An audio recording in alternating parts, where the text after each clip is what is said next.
अनेक अनेक शुभेच्छा और शुभकामना मोर प्रिय श्रोता बंधु मानकू। आज आउ एक नुआ कहानी आपण मानक पाखरे उपस्थापना करुछि। कहानीटी हेउछि मो परिचय मते बड़। अनेक वर्ष तलर कथा। गंगा कूलरे अनेक मुनि ऋषि रहुथिले। सेही ऋषि मानक मध्यरे जणे मुखिया थिले। से भारी गुणी ज्ञानी आ महान पंडित भी थिले। से अनेक जादू मंत्र जानिथिले। तेणु से विचित्र घटना सबू घटाई पारुथिले। दिनकर कथा, सेही ऋषि जनक गंगारे गाधोई सारी जपरे बसिथिले। एही समय गोटिए मूषा छुआ आसी तांका हाथ उपरे पड़ीगला। मुनि जनक जप भांगी आकाश को चाहिए। आकाश रे गोटिए बाज पक्षी उड़ुथिला। ता थंटरू मूषा छुआटी खसी पड़ीथिला। मुनि भल करी मूषा छुआटी को लक्ष्य कले, चाहिकी देखिले। से भारी सुंदर देखा जाउथिला। तांको भारी पसंद लागिला। से भाबिले मूषा छुआटी को पाखरे रखिबे। तेणु से संगे संगे मंत्र बलरे ताकू छोटिया झीओटीए करिदेले। मूषाटी सांगे सांगे सुंदर छोट झीओटीए होईगला। तापरे झीओटी को सांगरे आनी से तांको स्त्री को पाखरे पहुँचिले एवं स्त्री को कहिले, छुआ पिला नाहांती बोली सबुबेले मन दुख करूच। एई नियो, एई तुमर झीओ, एहाकू जत्न रे तमे लालन पालन कर।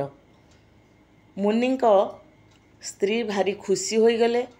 तांको आनंद कहिले न सरे। जा हेउ शेषरे तांको भाग्य रे एई झीओटी जुटिला। से कहिले, राजकुमारी परी झीओटी को मु पालन करिबी। ता पई जहा दरकार तुमे आनी देबो। एहा मध्यरे अनेक दिन बीतीगला। झीओटी क्रमशः बड़ हेबाकू लागिला। से झीओटी खूब सुंदरी थिला।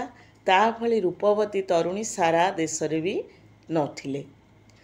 मुनि ओ तांको झीओ देखिले। मुनि एवं तांको स्त्री देखिले जे एबे झीओर बाहा हेबा बयस होई जाइछि।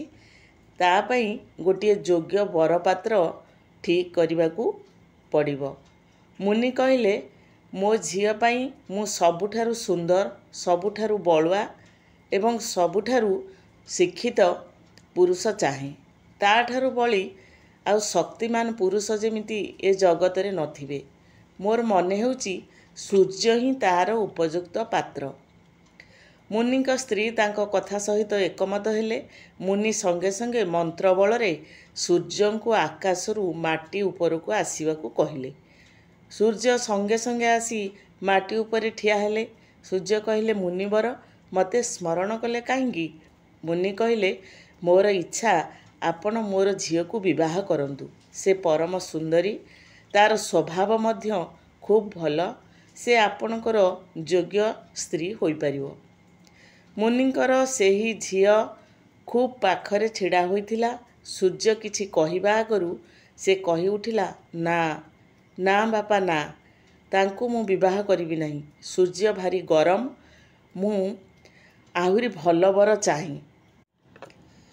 मुनि बहुत दुख प्रकाश कले। सूर्यंक ठारू क्षमा मागिदेले एवं जानिबाकू चाहिले, आपणक ठारू शक्तिमान आउ किए अछंती ए जगत रे? सूर्य कहिले, हाँ अछंती। से हेउचंती मेघ। से आकाश रे देखा देले मोर आलोक देबा बंद होई जाए, चारियाड अंधार होई जाए। तेणु से होउचंती मो ठारू शक्तिशाली। मुनि संगे संगे मेघ को डाकी पठाइले। आकाशरू ओल्हाई आसिला मेघ। मेघ कहिले, मते आपण काहींकी डाकिछंती मुनिवर?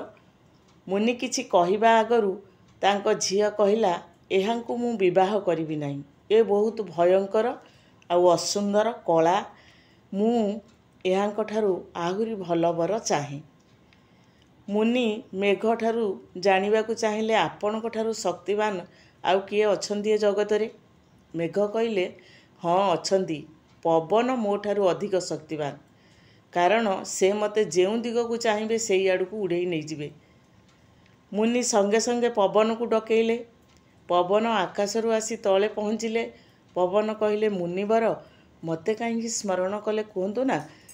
ମୁନି କହିଲେ, ଆପଣ ମୋ ଝିଅକୁ ବିବାହ କରିବା ପାଇଁ ମୁଁ ଆପଣଙ୍କୁ ନିମନ୍ତ୍ରଣ କରିଛି। ଏଣେ ମୁନିଙ୍କର ସେହି ମୂଷା ଝିଅଟି ଉଚ୍ଚ ଗଳାରେ କହିଲା, ନା ନା ବାପା, ଏହା କେବେ ହୋଇପାରିବ ନାହିଁ। ମୁଁ ପବନକୁ ବିବାହ କରିବି ନାହିଁ। ସେ କୌଣସି ମୁହୂର୍ତ୍ତରେ ସ୍ଥିର ରହିପାରନ୍ତି ନାହିଁ, ସବୁବେଳେ ଚାରି ଦିଗରେ ଦୌଡ଼ୁଥାନ୍ତି। ତେଣୁ ଏଇଭଳି ଅସ୍ଥିର ପବନକୁ ମୁଁ ବିବାହ କରି ସୁଖରେ ରହିପାରିବି ନାହିଁ। ମୁନି ସଙ୍ଗେ ସଙ୍ଗେ ପବନ ଠାରୁ ଜାଣିବାକୁ ଚାହିଁଲେ, ପବନ ଦେବତା, କୁହନ୍ତୁ ନା ଆପଣଙ୍କ ଠାରୁ ଶକ୍ତିଶାଳୀ କିଏ ଏ ଦୁନିଆରେ ଅଛନ୍ତି? ପବନ କହିଲେ, ପର୍ବତ ମୋ ଠାରୁ ଢେର ଶକ୍ତିଶାଳୀ। ସେ ଏତେ ଶକ୍ତିଶାଳୀ ଯେ ତାଙ୍କୁ ଦୋହଲେଇବାର ଶକ୍ତି ମୋର ନାହିଁ। ଆଉ ପର୍ବତ ବି ବହୁତ ଉଚ୍ଚା, ମୁଁ ତାକୁ ପାର ହୋଇ ଯାଇପାରେ ନାହିଁ। ତା ପାଖରେ ଧକ୍କା ଖାଇ ଅଟକିଯାଏ। ମୁନି ସଙ୍ଗେ ସଙ୍ଗେ ହିମାଳୟ ପର୍ବତକୁ ଡାକିଲେ। ହିମାଳୟ ପର୍ବତ ଆସି ମଧ୍ୟ ସଙ୍ଗେ ସଙ୍ଗେ ମୁନିଙ୍କ ମନ୍ତ୍ର ଅନୁସାରେ ସେଠି ପହଞ୍ଚିଗଲେ। ପର୍ବତ କହିଲେ, ମୁନି ମହାଶୟ, ମୋତେ କାହିଁକି ଡାକିଛନ୍ତି? ଏଥରକ ମୁନିଙ୍କର ମୂଷା ଝିଅଟି ଆଗକୁ ବାହାରି ଆସି କହିଲା, ବାପା, ମୁଁ କୌଣସି ମତେ ଏହାଙ୍କୁ ବିବାହ କରିବି ନାହିଁ। ଇଏ ଖୁବ୍ ଉଚ୍ଚା ଆଉ ଲମ୍ବା, ସାରା ଦେହ ଶକ୍ତ ପଥରରେ ତିଆରି, ଗଛ ଲତା କଣ୍ଟା ବୁଦା ଆଙ୍କ ଦେହରେ ଭର୍ତ୍ତି। ତେଣୁ ମୁଁ ଆଙ୍କୁ ବିବାହ କରିବାକୁ ଚାହେଁ ନାହିଁ। ଆଙ୍କଠାରୁ ଆହୁରି ଭଲ ବର ବିବାହ କରିବାକୁ ମୋର ଇଚ୍ଛା। ତେଣୁ ଏ ପ୍ରସ୍ତାବରେ ମୁଁ ରାଜି ନୁହେଁ ବୋଲି ସିଧା ସିଧା ମୂଷା ଝିଅଟି ମୁନିଙ୍କୁ ମନା କରିଦେଲା। ମୁନି ବାଧ୍ୟ ହୋଇ ପର୍ବତ ଠାରୁ ଜାଣିବାକୁ ଚାହିଁଲେ, ଆପଣଙ୍କ ଠାରୁ ଆଉ ଶକ୍ତିମାନ କିଏ ଅଛନ୍ତି? ପର୍ବତ କହିଲେ, ମୂଷା ହେଉଛି ମୋ ଠାରୁ ବେଶୀ ଶକ୍ତିମାନ। ମୁଁ କଠିନ, ମୁଁ ଦୃଢ଼, ହେଲେ ମୂଷା ମୋ ଦେହରେ ଗାତ କରି ଏପାଖରୁ ସେପାଖ ଫୁଟେଇ ଦିଏ। ମୁନି ଏଥର ମୂଷାକୁ ଡାକିଲେ। ମୂଷା ଆସି ସଙ୍ଗେ ସଙ୍ଗେ ହାଜର ହେଲା। ମୁନି ତାକୁ କାହିଁକି ଡାକିଛନ୍ତି ବୋଲି ସେ ପଚାରିଲା। ଏଣେ ମୁନିଙ୍କର ମୂଷା ଝିଅଟି ତାକୁ ଦେଖି ଆନନ୍ଦରେ ଅଧୀରା। ସେ କହି ଉଠିଲା, ବାପା, ବାପା, ମୁଁ ଏଇଭଳି ବର ଚାହୁଁଥିଲି। ମୁଁ ଏହାଙ୍କୁ ହିଁ ବିବାହ କରିବି, ମନ ପ୍ରାଣ ଦେଇ ଭଲ ପାଇବି, ଆଉ ତାଙ୍କ ସହିତ ସୁଖରେ ସଂସାର କରି ରହିବି। ମୁନି ଆଶ୍ଚର୍ଯ୍ୟ ହୋଇଗଲେ। ଏତେ ସୁନ୍ଦର ଝିଅକୁ ଏଇ ଗୋଟିଏ ମୂଷା ସାଙ୍ଗରେ ବିବାହ କରିବେ? ସେ ଏଥିରେ ଆଦୌ ସନ୍ତୁଷ୍ଟ ନଥିଲେ। ଏତେ ବଡ଼ ବଡ଼ ପ୍ରଭାବଶାଳୀ ବରକୁ ସେ ପ୍ରତ୍ୟାଖ୍ୟାନ କଲା, ଅଥଚ ଏ ମୂଷାକୁ ବିବାହ କରିବାକୁ କହିଲା। ମୁନିବର କିଛି ସମୟ ଚିନ୍ତା କଲେ। ତାପରେ ସେ ମନ ଖୋଲା ହସଟିଏ ହସିଲେ। କହିଲେ, ହଉ, ତୁ ଯେଉଁଥିରେ ଖୁସି ଆଉ ଯାହାକୁ ବିବାହ କରି ତୁ ସୁଖରେ ରହିପାରିବୁ, ମୁଁ ହିଁ ତତେ ତାଙ୍କ ସହିତ ବିବାହ କରିବି। ସେଇଠୁ ଝିଅଟି ମୁନିବରକୁ ବୁଝେଇଲା, ବାପା, ମୋତେ ଭଗବାନ ଯେଉଁ ପରିଚୟ ଦେଇ ଯେଉଁ ପ୍ରାଣୀ ମୂଷା ଆକାରରେ ମୋତେ ଦୁନିଆରେ ଜନ୍ମ ଦେଇଛନ୍ତି, ମୁଁ ମୋର ସେଇ ପରିଚୟ ନେଇ ବଞ୍ଚିବାକୁ ଚାହେଁ। ଆପଣ ଆଦୌ ମନ ଦୁଃଖ କରନ୍ତୁ ନାହିଁ। ଆପଣ ଯେହେତୁ ମୋତେ ବଢ଼େଇଛନ୍ତି, ଏତେ ବଡ଼ କରିଛନ୍ତି, ମନ ଦୁଃଖ କରିବା ସ୍ୱାଭାବିକ। କିନ୍ତୁ ମୁଁ ଖୁସିରେ ରହିଲେ ମୁଁ ଭାବୁଛି ତମେ ମୋ ଠାରୁ ଆହୁରି ଖୁସିରେ ରହିପାରିବ। ତେଣୁ ମୁଁ ମୋ ପରିଚୟ ନେଇ ବଞ୍ଚିବାକୁ ଚାହେଁ। ମୋ ପରିଚୟ ମୋତେ ବଡ଼। କହିଲେ, ହଉ। ମୁନି ସେଠୁ ହସ ଟିକେ ହସି ଦେଇ କହିଲେ, ହଉ, ତୁ ଏବେ ମୂଷା ହୋଇଯା, ତୋ ପୂର୍ବ ଅବସ୍ଥାକୁ ଫେରିଯା।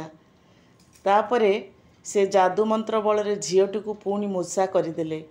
ମୁନି ତାଙ୍କ ଝିଅକୁ ନେଇ ମୂଷା ସହିତ ବିବାହ କରିଦେଲେ ଏବଂ ମୂଷା ଦୁଇଜଣ ଯାକ ବିବାହ କରି ଖୁସିରେ ଓ ଶାନ୍ତିରେ ରହିଲେ। ତେଣୁ ସବୁ କାହାଣୀଟିର ଅର୍ଥ ହେଉଛି, ମୋ ପରିଚୟ ମୋତେ ବଡ଼।